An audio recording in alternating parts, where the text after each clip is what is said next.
बिस्मिल्लाहिर्रहमानिर्रहीम। अस्सलामुअलैकुम। Projectile motion के कुछ इम्पोर्टेंट एमसीक्यूज हम लोग डिस्कस करते हैं। प्रोजेक्टाइल मोशन के बारे में सबसे पहली बुनियादी बात तो ये बात याद रखिएगा कि प्रोजेक्टाइल मोशन 2 डायमेंशनल मोशन है। ये बड़ा इम्पोर्टेंट एमसीक्यू है कि प्रोजेक्टाइल मोशन जो हम स्टडी कर रहे हैं इसमें और बाकी मोशंस में फ़र्क ये है कि पहले हम लोग 1 डायमेंशनल मोशन स्टडी कर रहे थे, जबकि जो प्रोजेक्टाइल मोशन है ये 2 डायमेंशनल मोशन है, क्योंकि जब हम बॉडी को ऊपर की तरफ फेंकते हैं तो वो ऊपर भी जाती है और आगे भी जाती है, यानी एक्स और वाई दोनों के साथ डिस्टेंस कवर होता है। तो ये 1 डायमेंशनल नहीं बल्कि 2 डायमेंशनल मोशन है। तो एमसीक्यूज के लिए ये बड़ा इम्पोर्टेंट पॉइंट है कि प्रोजेक्टाइल मोशन 2 डायमेंशनल मोशन है। अगर कोई भी बॉडी सिर्फ वाई एक्सिस या सिर्फ एक्स एक्सिस के साथ मूव करेगी तो ये फिर 1 डायमेंशनल मोशन होगी, लेकिन एक्स और वाई दोनों एक्सिस में यानी प्लेन में मूव करेगी तो फिर 2 डायमेंशनल मोशन होगी। अच्छा, इसके अलावा प्रोजेक्टाइल मोशन में आपको इसकी जो हमने रिलेशंस बनाए वो सब पता होने चाहिए। प्रोजेक्टाइल मोशन की हाइट का और उसकी टाइम ऑफ फ्लाइट का, रेंज ऑफ प्रोजेक्टाइल का, ये सब रिलेशंस हम लोगों ने ड्राइव किए हुए। तो इन रिलेशंस में अगर आपको डाटा अवेलेबल हो इनिशियल वेलोसिटी का, जिस तरह अगर आपको time of flight find out करना है, इनिशियल वेलोसिटी थीटा जी यानी एक्सेलेरेशन ड्यू टू ग्रेविटी पता है तो आप टाइम फाइंड आउट कर सकते हैं। इसी तरह हाइट का डाटा पता हो तो वो भी फाइंड आउट की जा सकती है, और रेंज भी। और इनमें ये भी ज़रूर चेक कर लीजिएगा कि हाइट, टाइम और रेंज जो है ये किन फैक्टर्स के डायरेक्टली प्रोपोर्शनल है और किन के इन्वर्सली प्रोपोर्शनल है। इन रिलेशंस के अलावा स्टार्ट में हम लोग प्रोजेक्टाइल मोशन के लिए हॉरिजॉन्टल डिस्टेंस का रिलेशन बनाते हैं, x is equal to v x t, और प्रोजेक्टाइल मोशन के लिए वर्टिकल डिस्टेंस का रिलेशन बनाते हैं y is equal to 1/2 gt square. और हॉरिजॉन्टल वेलोसिटी हम लोग फाइंड आउट करते हैं कि horizontal velocity vx is equal to v cos theta होती है, और vertical velocity vy is equal to vi sin theta minus gt होती है। अब कुछ इंपॉर्टेंट पॉइंट्स ये हैं कि जो हॉरिजॉन्टल वेलोसिटी है vx is equal to v cos theta, ये हॉरिजॉन्टल कंपोनेंट ऑफ वेलोसिटी तो प्रोजेक्टाइल मोशन में यानी ड्यूरिंग इट्स फ्लाइट कांस्टेंट रहते हैं until it hits something। तो जो आपको शुरू में वैल्यू दी जाएगी हॉरिजॉन्टल कंपोनेंट वेलोसिटी की, until it hits something, वो आप लोगों ने कांस्टेंट ही रखनी है। यानी लेट्स से कि अगर शुरू में हॉरिजॉन्टल कंपोनेंट वेलोसिटी 30 मीटर पर सेकंड है तो ये एंड तक 30 मीटर पर सेकंड ही रहेगा, इसमें कोई चेंज नहीं आएगा, कांस्टेंट रहेगा। और इसलिए अगर कभी एमसीक्यूज में पूछ लिया जाए कि हॉरिजॉन्टल एक्सेलेरेशन क्या होता है तो वो जीरो होगा। जाहिर है हॉरिजॉन्टल कंपोनेंट वेलोसिटी चेंज ही नहीं होता, तो जब हॉरिजॉन्टल कंपोनेंट वेलोसिटी चेंज नहीं होगा तो हॉरिजॉन्टल एक्सेलेरेशन हमेशा जीरो रहेगा। लेकिन अगर कोई वेलोसिटी v दी जाए जिससे प्रोजेक्टाइल को फायर किया जाता है और आपको हॉरिजॉन्टल वेलोसिटी फाइंड आउट करनी हो तो फिर vx is equal to v cos theta से फाइंड आउट करेंगे। यानी वो वेलोसिटी दी होगी जिससे उसको फायर करना है और थीटा भी दिया गया होगा, तो आप हॉरिजॉन्टल वेलोसिटी जो फाइंड आउट कर सकते हैं, लेकिन जो वो वैल्यू उसकी निकल आएगी वो horizontal velocity during its flight constant रहेगी। वर्टिकल वेलोसिटी को फाइंड आउट करने के लिए आपके पास रिलेशन है v is equal to vi sin theta minus gt। इसे आप vertical component velocity find out कर सकते हैं। अगर आपके पास इनिशियल वेलोसिटी है, थीटा है, टाइम है, तो vertical component velocity find out किया जा सकता है। वर्टिकल कंपोनेंट वेलोसिटी के बारे में ये याद रखना है कि ये चेंज होता रहता है। स्टार्ट में मैक्सिमम होता है, जैसे बॉडी हाइट की तरफ जाती है ये कम होता जाता है और टॉप पे जाके ये जीरो हो जाता है, और जब बॉडी वापस आती है तो ये फिर इंक्रीज होना शुरू हो जाता है, हत्ता कि ज़मीन को टच करने से पहले फिर ये वर्टिकल कंपोनेंट वेलोसिटी मैक्सिमम होगा। मतलब जिस तरह से हॉरिजॉन्टल कंपोनेंट वेलोसिटी तो चेंज होता ही नहीं, लेकिन उसकी वैल्यू इस फार्मूला से हम फाइंड आउट कर सकते हैं। तो वर्टिकल कंपोनेंट वेलोसिटी जो है ये मुसलसल चेंज होता रहता है। स्टार्ट में मैक्सिमम होता है, हाइट पे ये जीरो हो जाता है वर्टिकल कंपोनेंट वेलोसिटी, और बिफोर हिटिंग ग्राउंड फिर मैक्सिमम होगा। अच्छा, चूंकि ये चेंज होता रहता है तो लिहाजा ये भी याद रखिएगा कि अगर कभी पूछ लिया जाए कि एक्सेलेरेशन कितना होगा, हॉरिजॉन्टल एक्सेलेरेशन तो होता ही नहीं, लेकिन वर्टिकल एक्सेलेरेशन जो होता है वो होता है वर्टिकल कंपोनेंट वेलोसिटी चेंज जो हो रहा था वो g ही होता है। यानी जो ग्रेविटेशनल एक्सेलेरेशन है, ऊपर जाते हुए हम लोग इसकी वैल्यू नेगेटिव में लेते हैं और वापसी पर ये पॉजिटिव वैल्यू ली जाती है। इसके अलावा कोई भी फ्रीली फॉलिंग बॉडी हो तो आप लोग उसका डिस्टेंस भी फाइंड आउट कर सकते हैं, उसका वर्टिकल डिस्टेंस।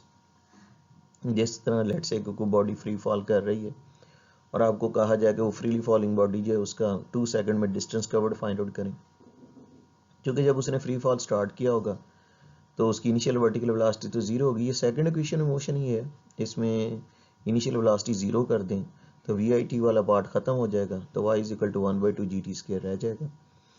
तो कोई भी बॉडी फ्री फॉल करती है 2 सेकंड में, 3 सेकंड में, 4 सेकंड में उसका वर्टिकल डिस्टेंस फाइंड आउट करने को कहा जाए तो इस फार्मूला में वैल्यू पुट करें तो आप उसका वर्टिकल डिस्टेंस फाइंड आउट कर सकते हैं। जिस तरह 2 सेकंड में उसका वर्टिकल डिस्टेंस जो है 19.6 मीटर है। अगर हमसे पूछा जाए हाइट और स्क्वायर ऑफ द टाइम का रेशियो बनाने को कहा जाए या हाइट और स्क्वायर ऑफ द टाइम का रिलेशन बनाने को कहा जाए तो वो कुछ इस तरह से बनेगा कि हाइट का रिलेशन तो हमारे पास होता है वी आई square sine square theta over 2g, और टाइम होता है t is equal to V I sine theta over G. तो अब हाइट और स्क्वायर ऑफ द टाइम की रेशियो बनानी हो तो हाइट का वैल्यू लिख दी है V I square sine square theta over 2g divided by time का स्क्वायर करके लिखा गया, यानी 2 का स्क्वायर हो जाएगा 4 वी आई square sine square theta over g square. अच्छा, अब ये वैल्यू तो हाइट वाली तो वैसे ही आ जाएगी वी आई square sine square theta over 2g। जब ये डिवीजन को मल्टीप्लिकेशन में चेंज करेंगे तो ये जो है इसको हम इन्वर्ट कर देंगे, यानी जी स्क्वायर हो जाएगा, ओवर में आ जाएगा 4 वी आई स्क्वायर साइन स्क्वायर थीटा। अच्छा, इसमें वी आई स्क्वायर साइन स्क्वायर थीटा तो कैंसिल हो जाएंगे, वी आई square sine square theta cancel हो गए और जी इसका स्क्वायर कैंसिल करेगा, यानी ऊपर सिर्फ जी है और 4 टू द 8 ओवर में आ जाएगा जी ओवर 8। तो इस तरह से अगर हम टी स्क्वायर को इस तरफ ले आए तो हाइट का रिलेशन बन रहा है जी टी स्क्वायर बाई 8। ये हाइट और स्क्वायर ऑफ द टाइम का एक रिलेशन बन गया। लेकिन अगर आपसे ये कहा जाए कि हाइट और the square of the time की रेशियो फाइंड आउट करें और जबकि g की वैल्यू 10 मीटर पर सेकंड स्क्वायर हो तो इसे एक स्टेप फर्दर कर दीजिएगा। हाइट हमारे पास 10, हाइट और स्क्वायर ऑफ द टाइम की। अब चूंकि हमारे पास एक रिलेशन तो बना कि हाइट और square of the time is equal to g over 8 है, तो g की वैल्यू चूंकि हमें गिवन होगी कि 10 मीटर पर सेकंड स्क्वायर है डिवाइड बाई 8 है, तो 2 5 द 10 टू हमारे पास 2 4 द 8 हो जाएगा, तो 5:4 जो है वो आपका आंसर आ जाएगा। तो इस तरह से एक तो ये है कि हाइट और स्क्वायर ऑफ द टाइम का एक रिलेशन, ये भी ज़रूर याद रखें, और दूसरा ये है कि हाइट और स्क्वायर ऑफ द टाइम की अगर रेशियो पूछ ली जाए जबकि जी की वैल्यू गिवन हो 10 मीटर पर सेकंड स्क्वायर तो वो भी 5:4 आ जाएगी। नेक्स्ट ये है कि ये बड़ा एक इम्पॉर्टेंट बात है प्रोजेक्टाइल मोशन के बारे में कि रेंज और हाइट का रिलेशन अक्सर पूछा जाता है। एक तो हमारा न्यूमेरिकल है ना 3.13, उसमें हाइट और रेंज इक्वल किस एंगल पे होते हैं, वो तो उस न्यूमेरिकल में हमने प्रूव कर दिया कि वो 76 डिग्री है जिस पर हाइट और रेंज इक्वल हो जाते हैं। लेकिन अगर हमें हाइट और रेंज का रिलेशन बनाने को कहा जाए, यानी ये प्रूव करने को कहा जाए कि रेंज मैक्सिमम 4h के इक्वल है या r tan थीटा जो है 4h के इक्वल है, तो ये कैसे प्रूव किया जाएगा। देखिए, रेंज की वैल्यू तो है हमारे पास कि वी आई square sine 2 theta over G है।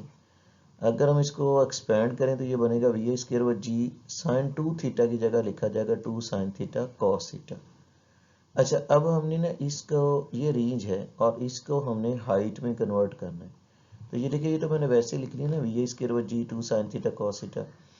लेकिन अगर मुझे इसकी हाइट बनानी है ना तो वी आई square sine square theta over 2g करना पड़ेगा। तो अब इसका साइन स्क्वायर थीटा बनाने के लिए इसको साइन ओवर साइन से मल्टीप्लाई करें, ये खुद से किया जा रहा है क्योंकि ऐसा करने से फर्क नहीं पड़ता, ये कैंसिल हो जाएंगे।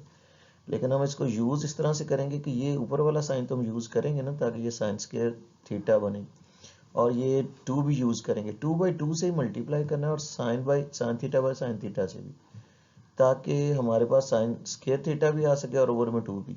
लेकिन हम जाहिर है कि ऊपर वाला साइन और ये डिनोमिनेटर में ये 2 है, यूज यही करेंगे ताकि इधर हाइट हम बना सकें। लेकिन ये फैक्टर सारा मैंने खुद से लिखा है 2/2 भी और sign theta by sine theta.